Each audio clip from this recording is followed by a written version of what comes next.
अरे वक्फ बोर्ड को उठाओ और फेंको किया था वक्फ बोर्ड ने 10 मुस्लिम का मानस बिठा दिया और वक्फ बोर्ड बना दिया। ये तलवार के जोर पर सलवार पहनने वाले लोग थे। वक्फ बोर्ड ने जीबी रोड पर धावा बोला, बोल रहे हैं कि हमारी अम्मी यहाँ काम करती थी। खड़गे जो है ना, एक जो है पेड़ का सूखा हुआ पत्ता है, खड़कता रहता है। वक्फ बोर्ड कौन लाया था? एक मिनट मेरे को जवाब दो। क्या होता है? हाँ, एक मिनट। अरे मैं बता रहा हूँ, जब अरे सुनो एक बार, अरे एक मिनट, इंदिरा गांधी ने जब बोला था सबसे पहले समझो वक्फ बोर्ड होता है क्या है? अरे वक्फ बोर्ड कब्जा होता है। क्या कब्जा होता है? कब्जा दूसरे जमीन में कब्जा करने वाले लोग होते हैं। क्या कहा था मैंने? थोड़ी देर डिबेट बढ़ेगी ना, सारे मेरे मारने के लिए आ जाएंगे। मारने के लिए कोई नहीं रहता, मैं कह रहा हूं उसका जवाब दे रहा हूं। ये डिबेट मारा मतलब आपको मुझे एग्जैक्टली समस्या, आपको प्रॉब्लम समझ में नहीं आई अभी तक। आपको लव जिहाद के कानून से भी प्रॉब्लम है। वक्फ बोर्ड को अगर कोई भंग कर रहा है या उस पर संशोधन कर रहा है, बोर्ड से मतलब ही नहीं है सर, मुझे वक्फ बोर्ड से मतलब ही नहीं है। ठीक है, मतलब नहीं है, लेकिन लाखों गरीब महिलाओं की, गरीब फैमिलीज की, चाहे हिंदू हो चाहे मुस्लिम हो, मेरी बात सुनिए सर, वक्फ बोर्ड पर तकरीबन 10% हिंदुओं के केस हैं। वक्फ बोर्ड ने 10% हिंदू नहीं, मुस्लिम, माफ कीजिए, 10% मुसलमानों ने केस किया हुआ है कि हमारी जमीनें कब्जा ली हैं। उसमें सिर्फ हिंदू परेशान नहीं है, मुसलमान भी परेशान। सरकार किसकी है सर? किसकी सरकार है? किसकी है? मोदी की सरकार है। सरकार किसकी है? अगर देश में पहले सरकार तो ही नहीं की थी, 70 साल थे वक्फ बोर्ड पे जिसे मर्जी से कब्जा लिया। आज महकुम में आज इन्होंने महकुम पे अपना दावा ठोक दिया कि हमारी वक्फ बोर्ड रेड लाइट में धंधे के एरिया में क्यों ना घेरते? वक्फ बोर्ड का एरिया कि हमारा वक्फ बोर्ड है, बताओ इस बात को। नहीं भाई साहब जस्ट एक मिनट, फैक्ट पर बात होगी, फैक्ट पर बात होगी। मुझे ये बताइए, अभी वक्फ बोर्ड की जैसे बात चल रही है, उसमें संशोधन के लिए, अरे रुकिए, पार्लियामेंट में, राज्यसभा में ये डिबेट हुई है बाकायदा कि संशोधन होना चाहिए नहीं होना चाहिए। खड़गे साहब विरोध में है, आप अपना बताइए। मैं ये नहीं बता रहा, मैंने अभी आपको 10 मिनट पहले बोला था कि आप जो मेरा इंटरव्यू ले रहे हो ना, भीड़ लग जाएगी और सारे मेरे विरोध में हो जाएंगे, और वही हो रहा है। विरोध वाला काम बात, अगर कुछ गलत बोलोगे तो देखो विरोध जनता ने, यही नहीं, ये जो देख रहे हैं वो भी विरोध करेंगे। आपका चैनल कौन सा सर? ओ न्यूज़ हिंदी यूट्यूब पे? ठीक है, बस मैं कुछ नहीं बोलूंगा, बाकी जो जनता है वो सही। अच्छा, आपको वक्फ बोर्ड से क्या समझ में आता है? इतना वक्फ बोर्ड का नॉलेज ही नहीं है, मैं क्या बहस करूं उस पे? लेकिन अभी आप इतिहास तक बता रहे थे, इनको इतिहास में जानने की कोशिश कर रहे थे। आपको वक्फ बोर्ड क्या है यही नहीं पता है? मतलब मैं वही बोल रहा हूँ ना, आपको इतना ज्ञान है, आप हमारी माँ के समान। तो पूछ लो। अंग्रेजों की आजादी से और आक्रांताओं के समय से हिस्ट्री बता दूं आपको, है? आप उस हिस्ट्री के तहत में जब आएंगे तब आप क्या करेंगे, समझे? ये जो अब बता देती हूँ, जब आक्रांता आए, आक्रांताओं ने जो है अपना साम्राज्य यहाँ पे फैलाया। उस आक्रांता, मुस्लिम आक्रांता, ठीक है, मुगल शासक जब आए तो उन लोगों ने जब अपना यहाँ साम्राज्य फैलाया भारतवर्ष में पूरे में, इन्होंने लोगों को मार मार करके जो है मुस्लिम में कन्वर्ट किया। कहा मुस्लिम नहीं बनोगे, उनकी बहन बेटियों को अपने उसमें हरम में रखा और बोला कि अगर नहीं मुस्लिम अगर इस बात को लेकर मानते हैं कि उन्होंने हिंदुओं को काटा या हिंदुओं को मारा, तो फिर तो होते ही नहीं। अगर हिस्ट्री में देखा जाए तो बोल रहे हैं कि मुगल कर रहे थे 10 लाख लोगों का कत्ल पर ईयर, तो फिर तो होते ही नहीं हिंदू। अरे परशुराम ने होते ही नहीं ना, तो उन्होंने किया ही नहीं ना ये सब चीजें। लेकिन इसका मतलब ये नहीं है ना कि, इसका मतलब ये नहीं कि जबरदस्ती उन्होंने फोर्सफुली धर्म स्थापित नहीं किया या उन्होंने इस्लाम कबूल नहीं करवाया।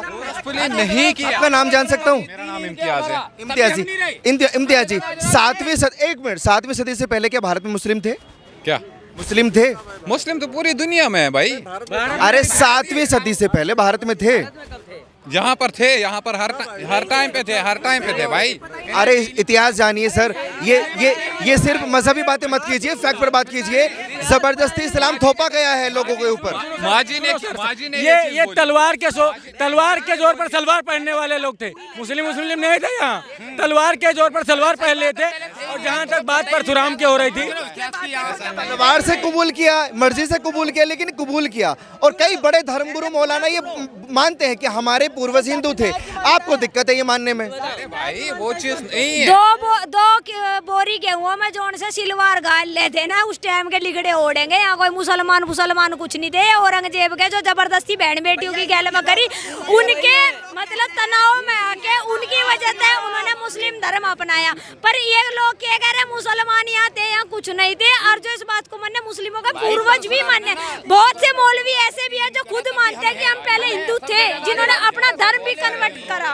बहुत सारे हिंदू अच्छा एक बात बताइए, सुनिए, आप नहीं मानने, बहुत अच्छी बात है। अभी वक्फ पे डिस्कस चल रहा था यहाँ पे कि वक्फ बोर्ड में राज्यसभा में बहस हुई है बाकायदा कि 14 संशोधन उसमें होने हैं, चाहिए या नहीं होने चाहिए। 14 संशोधन वक्फ बोर्ड के, उसके बारे में नहीं, मतलब वक्फ बोर्ड को तो जानते होंगे आप, क्या है वक्फ बोर्ड? वक्फ बोर्ड को तो जानते होंगे क्या है? नहीं मैं नहीं जानता। नहीं अरे यार, का ही वक्फ बोर्ड इनकी जमीन खुद कब्जा कर लेता है और इनको बोलता है कि भाई ये खाली कर देना, ये तुम्हारा घर जो है ना वक्फ बोर्ड की कस्टडी है, समझे, इसमें वक्फ बोर्ड रहता है। अब देखो, इनको बताने पे तो इनको समझ में नहीं आया। जो है वैसे हिंदू थे बेचारे, सीधे साधे गरीब तबके के, जो लड़ाई नहीं लड़ सकते थे, उनको मुस्लिम में इन लोगों ने जबरन कब्जा किया है। और जो लोग नहीं बनना चाहते थे, उनके यहाँ के पुरुषों को जो है मारा गया है, खत्म कर दिया गया है, और महिलाओं को वहाँ पर अपने यहाँ इन लोगों ने रखा। फिर अंग्रेज आए, अंग्रेजों ने इसी तरह से वो लोग मुस्लिम में कन्वर्ट हुए। अंग्रेज आए, अंग्रेजों ने इसी तरह से जो है वही चीज करी, और करने के बाद में कोड़े मार मार करके जो है कुछ हिंदूज को जो है उसमें कन्वर्ट किया, क्रिश्चियन में कन्वर्ट किया। ये वो कन्वर्जेशन के लोग हैं जो हिंदुओं से कन्वर्ट होकर के मुस्लिम बने हैं। आक्रांता वास्तविकता में ये लोग हैं, ये लोग आतंक मचाने। वक्फ बोर्ड संशोधन की बात जो चली राज्यसभा में, क्या लगता है? अरे वक्फ बोर्ड को उठाओ और फेंको किया था। वक्फ बोर्ड ने 10 मुस्लिम का मानस बिठा दिया, वक्फ बोर्ड बना दिया। इन्हें हटाओ, ये कुछ नहीं है। वक्फ बोर्ड जी भी इन्होंने महाकुंभ पे अपना नू बना दिया कि वहाँ महाकुंभ पे ठाका, वक्फ बोर्ड का दावा ठोक दिया, तो मतलब वक्फ बोर्ड होगा। पर रेड लाइट धंधे की जगह पे क्यों ना बनाते हैं ये अपनी जगह के? यहाँ भी हमारी अम्मी थी, बताओ ना, बात को अल्ली थी यहाँ से, बताओ। वक्फ बोर्ड का दावा जिस गरीब मानस की धरती थी, किसी पर दावा ठोक दिया। और जहाँ इन्होंने मंदिरों में देखा वही दावा ठोक दिया, जहाँ अंबानी का घर देखा वहाँ दावा ठोक दिया कि यहाँ से वक्फ बोर्ड, यहाँ सनातन बोर्ड होना चाहिए, यहाँ सनातनियों का भी देश है। ऐसी बात नहीं है कि यहाँ हिंदू रहते नहीं। वक्फ बोर्ड बना दिया। वक्फ बोर्ड की नींव तो कांग्रेस ने धरी, जोन सा वो कह गया था कि नेहरू ने धरा कि नेहरू घर चलाओ, नेहरू जिसका घर चलाया चलाया होगा। पर जो यार इसकी वक्फ बोर्ड की भी नींव धरी है, धरी इस नेहरू ने, जो डंका बजा रखा है, इस कांग्रेस का बजा हुआ है इस देश में डंका भी। संजय सिंह और खड़गे सब कड़े विरोध में कि फर्जी रिपोर्ट हम नहीं मानेंगे। कैसी रिपोर्ट नहीं मानोगे? एक बात तो बताओ, वक्फ बोर्ड जिस टाइम पे हिंदू एकता आ जाएगा ना, ये वक्फ बोर्ड ही ठागा फेंका जाएगा। वक्फ बोर्ड, एक बात बताओ, जिसकी जमीन देखी उसी का वक्फ बोर्ड का दावा ठोक दिया, ये कौन सी बात है? यहाँ थे क्या मुस्लिम लोग पहले, जो मतलब यहाँ वक्फ बोर्ड ठोक दिया? अगर ये कायदे में नहीं रहने का तो सरकार कहाँ तक कायदे में रह जाएगी फिर? भैया ये हिंदुओं का राष्ट्र है, हिंदू सनातनियों का है। यहाँ वक्फ बोर्ड खत्म हो जाना चाहिए, और यहाँ पर अगर बोर्ड बनना है तो हिंदू बोर्ड बनना चाहिए, समझे जी। और यहाँ पे कोई दूसरा तीसरा बोर्ड बनने की कोई आवश्यकता नहीं है, क्योंकि भारत एक हिंदू राष्ट्र था, है और रहेगा। आदिकाल से लेके अनादिकाल तक का भारत हिंदू राष्ट्र है। लेकिन विरोध जो कर रहे हैं खड़गे साहब, आपको लगता है कि इतने विरोध के बाद ये बिल लागू हो पाएगा, संशोधन हो पाएगा? खड़गे जो है ना, एक जो है पेड़ का सूखा हुआ पत्ता है, खड़कता रहता है। खड़गे पहले भी तो आए थे देश में, पहले भी तो ठाठा फेंके थे इन्होंने। वीर शिवाजी ने, महाराणा प्रताप ने, इन्होंने दुनिया भर के फेंके थे। भाई एक बात होता है, खड़गे जैसे टांगड़ जाओगे तो निकी बेड़ा का खड़क सारी कड्डी जागी, नू थोड़ी है ने बीच में टांगा जाएगा। सरकार खड़गे से डर गई। आम आदमी पार्टी भी नहीं चाहती कि संशोधन हो। आम आदमी पार्टी क्यों जाओगी? सारे कांड इसने कर दिए, ठाठा फेंका लग रहे। आम आदमी टला नहीं दिया दिल्ली में। तो फायदा क्या होगा संशोधन करने से वक्फ बोर्ड का, ये तो बताओ। वक्फ बोर्ड हटाओ ना, एक बात तो बताओ, जो वक्फ बोर्ड के द्वारा जो हम लोगों की जमीनों पे कब्जा हुआ है वो जमीनें खाली होंगी। जो इसने अनऑथराइज्ड रूप से जितना पैसे ले रखे हैं ना वक्फ बोर्ड ने, वो सारे पैसों की वसूली होगी। जो ये कहता ना ये भी अब वक्फ बोर्ड के बाप का है, वो भी वक्फ बोर्ड के बाप का है। नई दिल्ली रेलवे स्टेशन भी है आपका, जहाँ महाकुंभ हो रहा है वो भी है। हरिद्वार भी उसके बाप का है, लुटियन जोन पूरा उसके बाप का है। ये सारी चीज़ें, यहाँ तक का अंबानी का घर भी उसके बाप का है।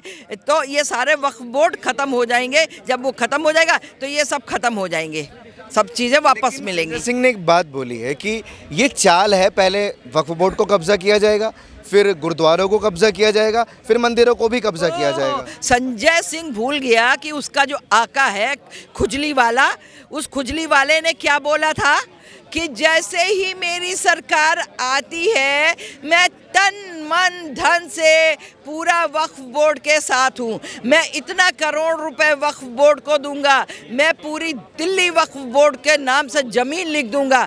ये चीज़ें उसकी आप उठा के क्लिप उठाओ और देख लो, उसका खुद का बोला हुआ शब्द है ये जी। हम अपनी तरफ से नहीं बोल रहे हैं, ना हम लारे लप्पे लगा के बोलते हैं। संजय सिंह सोच रहे हैं कि हमको जो है मुल्लों और मुल्लियों का वोट मिलेगा, तो इसलिए हम उनको खुश करने के लिए जो है वक्फ बोर्ड के साथ बने। तो संजय सिंह भूल जाए, कहीं ऐसा ना हो संजय सिंह को भारत से जो है यहाँ से देश निकाला कर दिया जाए, तड़ी पार कर दिया जाए। ये वो लोग हैं, और खड़गे तो खड़कते हुए कुछ दिनों बाद ऊपर जाने वाले हैं। मुसलमानों तो नफरत दिखावे, इससे ज्यादा मुसलमान हमारी गैल पढ़ते होंगे, इसकी गैल में तो हिंदू पढ़ते भी नहीं होंगे। हम तो मुसलमान तो नफरत नहीं दिखाते, जो कांड करेगा और जलील पड़ा खिंडा होगा तो उसके तो हम खिलाफत में रहेंगे, चाहे कोई भी हो। जैसे मैं हिंदू है मुस्लिम हो, जोन सन वगैरह बटोगे तो कटोगे, इसका क्यों खाज मरी इस बात की? बटोगे तो कटोगे, उसने कुछ धर्म दे। उनको ही नहीं, कई नेताओं को और कई लोगों को है, क्योंकि दिक्कत ये है कि बीजेपी अपने फायदे के लिए ये चीजें लाती है। इस बात की है ना, अरे उनका फायदा के उसके पीछे परिवार है, जो सब फायदा मिलेगा। अंबानी और अडानी के लिए जमीनें चाहिए, इसलिए वक्फ बोर्ड की जमीनें कब्जाना चाहती। वक्फ बोर्ड कब्जाना इसलिए अच्छा है क्योंकि वो खुद अपने मतलब कांग्रेस का जो गिरोह चल रहा। और दूसरी बात जोन सी नू कही ना कि बटोगे तो कटोगे तो दिक्कत है। भाई एक बात आता तो थारे घर के भी तो कहते होंगे ना इस बात को, भाई एक रहोगे तो सेफ रहोगे, तब थारे में दूसरा हावी होगा। जैसे कोई भी सही, उसने कुछ धर्म का नाम लेकर नहीं कहा कि मुस्लिम या हिंदू, कुछ ऐसा करके नहीं कहा, उसने सिर्फ ये कहा बटोगे तो कटोगे। एक बात बताओ, चोरों का सब तक कैसा दर्द मारा करे, किसी इंसान का बोल लेगा तो इनका भी तो दर्द नहीं मार रहा है। इनके मन में जो खाज चल रही है ना, ये खाज नहीं तो मिटेगी। अभी इनके जो बटोगे तो कटोगे, दिल्ली में भी इनको बीजेपी आ गई, तारा सूपड़ा साफ कर दिया जाएगा। ऐसा तो सरकार ने कभी नहीं कहा। कह रहे कि बुलडोजर चलवा दिए, खुले मरवा दिए। इन्होंने जो मुख्तार अंसारी और अतीक अहमद मारा था, ये नहीं दिखा कि विकास दुबे भी तो मारा था। बताओ। अच्छा एक बात बताइए, वक्फ बोर्ड पर चर्चा चल रही है, ये नहीं लगता कि बवाल हो सकता है देश में? लव जिहाद पर भी कानून एकदम लेकर आना है, यूसीसी की बात ये लोग कर रहे हैं, वक्फ बोर्ड को भंग करना चाहते हैं, संशोधन करना चाहते हैं। हो जाने दो बवाल, दिक्कत क्या है? कोई 15 मिनट मांग रहा है, बस में 5 मिनट चाहिए था।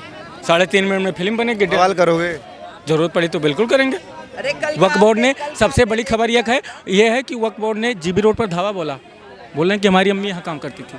अच्छा हाँ, वक्फ बोर्ड से दिक्कत क्या है? क्या दिक्कत है? वक्फ बोर्ड की जरूरत क्या है?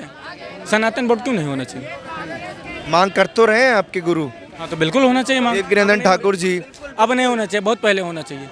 ठीक है, यह वक्फ बोर्ड की जरूरत नहीं, सनातन बोर्ड की जरूरत है। ठीक है, यहाँ योगदान क्या है? क्यों मुसलमान इस देश का नागरिक नहीं है? किराएदार कहाँ जाएगा? कहाँ जाएगा? जब जिनके अभी एक मौलाना भी बोल रहा था कि इस देश में हिंदू मुस्लिम सिख ईसाई सभी का कौन शामिल है। हम अनजान थोड़ी हैं, किसी के बाप का हिंदुस्तान थोड़ी है। हिंदू मुस्लिम सिख ईसाई सभी का कौन शामिल है, किसी के बाप का हिंदुस्तान थोड़ी है। तो मैं भी उसको भी बता देना चाहता हूँ, और जितने लोग आपके माध्यम से देख रहे हैं उनको भी बता देना चाहता हूँ कि हिंदू मुस्लिम सिख ईसाई इस देश में सभी का कौन शामिल है। हम अनजान थोड़ी हैं। लेकिन जब तुम्हारे अब्बा ले चुके पाकिस्तान, फिर तुम्हारे बाप का हिंदुस्तान थोड़ी है। तो बाई चॉइस रुके हैं ना, ओवैसी साहब तो बोलते हैं कि बाई चॉइस हम लोग यहाँ रुके और हमारा बराबरी का अधिकार है। कौन ओवैसी? यही 15 मिनट वाला। एक मिनट मैम 15 मिनट वाला। मैं भी बोल रहा हूँ 5 मिनट के लिए प्रशासन को साइड कर दीजिए। ओवैसी को खदेड़ लेंगे, हैदराबाद से पाकिस्तान में जाकर आश्रय लेना पड़ेगा, खदेड़ देंगे इनको। समझ में आ जाएगा कि पुलिस हटा। तो सारे कानून सारे सिस्टम को साइड में रख देते हैं, आपस में ही बढ़ लेते हैं। हो जाएगा वारन यार, एक्शन टू रिएक्शन। यही सॉल्यूशन है क्या? मैं फिर संविधान से चलूं और वो हमें काटते रहें। मैं देश तो संविधान से ही चलेगा ना, ये सॉल्यूशन थोड़ी है कि भाई मार काट मचा दो। कोई 15 मिनट मांग रहा है, कोई 5 मिनट मांग रहा है। Action to reaction. और जाओ 5 मिनट छोड़ो, 1 मिनट दे दो। जगह डिसाइड कर लें, 1 मिनट चाहिए, 60 सेकंड। हाँ, क्या करोगे? क्या करेंगे? बस हिंदुओं को एक करेंगे, औकात दिखाएंगे। और ये जो नारा लगाते थे कि अफजल हम शर्मिंदा हैं, तेरे कातिल जिंदा हैं, भारत तेरे टुकड़े होंगे इंशाल्लाह, इनको भी बता देंगे। हर घर में घुसकर मारूंगा, जिस घर में अफजल निकलेगा वो कोख नहीं पलने दूंगा जिसको। आ रही है साहब, आप सब छोड़ दो, मानवता को इन लोगों ने शर्मसार कर रखा है। अभी ऑस्ट्रेलिया में एक नर्स पे, एक डॉक्टर पे लोग आंख बंद करके भरोसा करते हैं। एक मेल नर्स और एक फीमेल नर्स दोनों ने मिल करके मालूम है क्या किया है? इंजेक्शन में पॉइजन इंजेक्ट कर करके जो है यहूदियों को मारने का काम किया है। ये जब अभी मसला उठा ऑस्ट्रेलिया में, तो आप देखिए कि कितना धमाकेदार न्यूज़ चल रही है। इनको जो है विश्वास ही वो लोग नहीं कर रहे हैं। अब इनको जो है अरेस्ट किया गया है और उन लोगों ने बिल्कुल साफ कबूला कि हमने इसलिए किया कि हमको तो ये सारी इस कौम को, यहूदियों की कौम को ख़त्म करना था। आप सोचिए। शुक्रिया, बहुत शुक्रिया।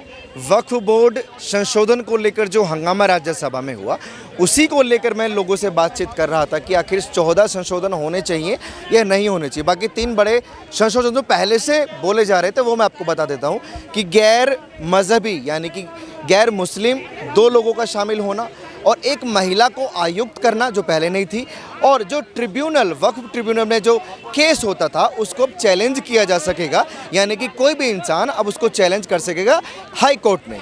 तो बाकी आप अपनी राय रख सकते हैं कमेंट सेक्शन में, और ऐसी खबरों के लिए जुड़े रहिए हमारे साथ और देखते रहिए ओ न्यूज़ हिंदी।